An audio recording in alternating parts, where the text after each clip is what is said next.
Nanawagan si Pangulong Bongbong Marcos sa mga media group na paigtingin ang kampanya laban sa fake news at patuloy na isulong ang etikal at profesional na pamantayan sa pamamahayag.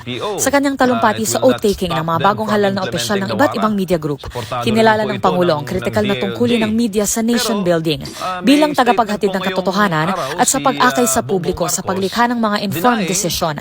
Ayon kay PBBM, sa panahon ngayon, bunsod ng epekto ng teknolohiya lalo na sa mukha ng social media, pahirap na ng pahirap ang pagtukoy sa totoong balita, sa propaganda at sa mga fake news. Kaya naman, hinimok ng Pangulo ang mga media group na pangunahan at mas paigtingin pa ang kampanya kontra disinformation, misinformation at malinformation. So as you fulfill your mandate, I urge you to remain at the forefront of our efforts in helping our people distinguish truth from misinformation, disinformation, and malinformation.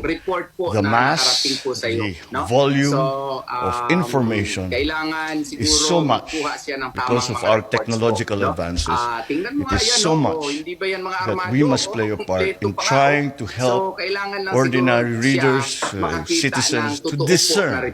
Umapela rin ang Pangulo sa mga mamamahayag na tulungan ang gobyerno na tukuyin at tugunan ang kahinaan ng sistema nito at panatilihin ang interes ng bansa tungo sa pag-unlad.